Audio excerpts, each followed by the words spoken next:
Bismillah. Assalamualaikum warahmatullahi wabarakatuh.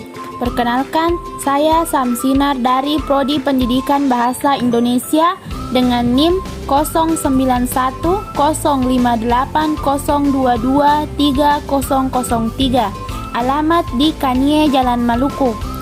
Baik, saya akan menjelaskan materi tentang hakikat belajar. Selamat menyaksikan. Hakikat belajar. Adapun yang saya akan jelaskan pada materi hakikat belajar kali ini, yaitu diantaranya definisi belajar, unsur-unsur belajar, faktor yang mempengaruhi belajar, dan jenis-jenis belajar. Definisi belajar.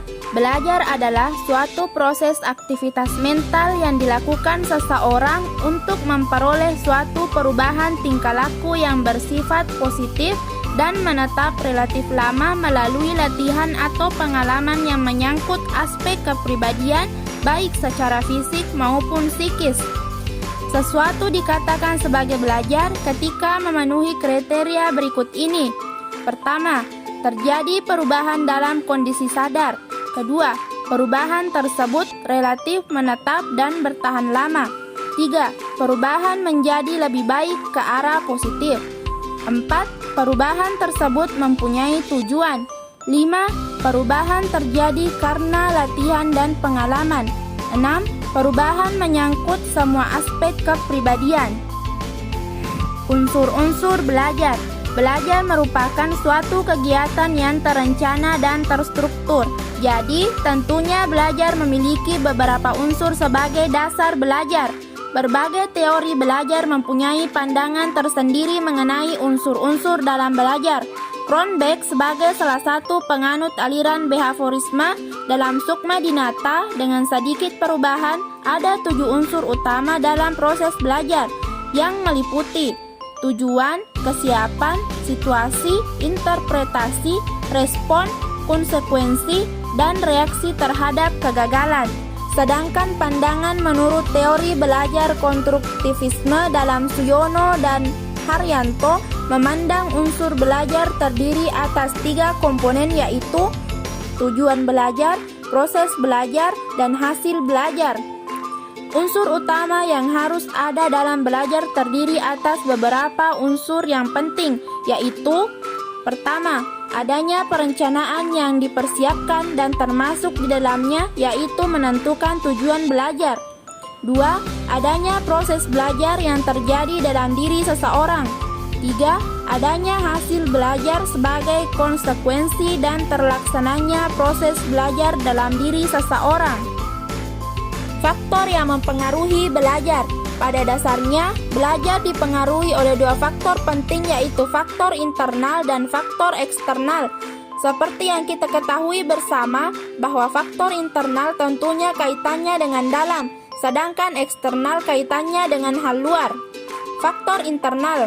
Faktor internal yaitu faktor yang berkaitan dengan diri pribadi orang tersebut selaku orang yang sedang belajar.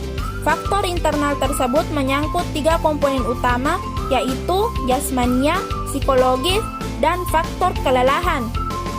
Faktor eksternal. Faktor eksternal merupakan faktor yang berasal dari luar diri individu tersebut.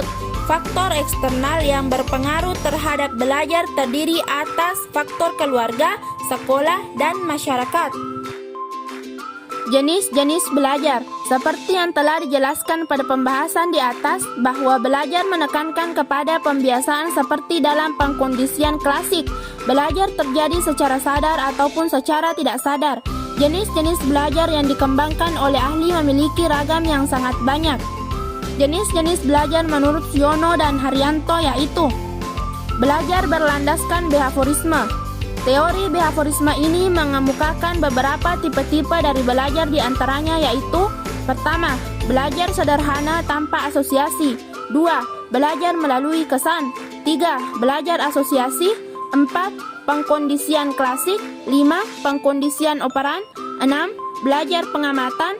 7. Belajar melalui bermain. Dan 8. Belajar tuntas.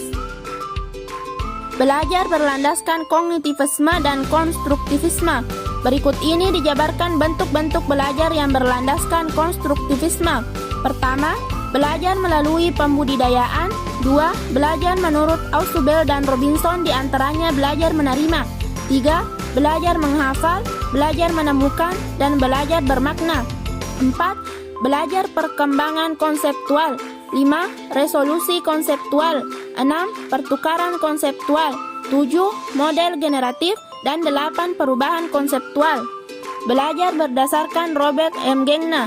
Gengna dalam Uno Hamzah, Evelyn Sregar, dan Hartidinara mengemukakan jenis belajar ke dalam 8 kategori, yaitu: pertama, belajar isyarat. 2. Belajar stimulus respon. 3. Belajar rangkaian. 4. Belajar asosiasi verbal.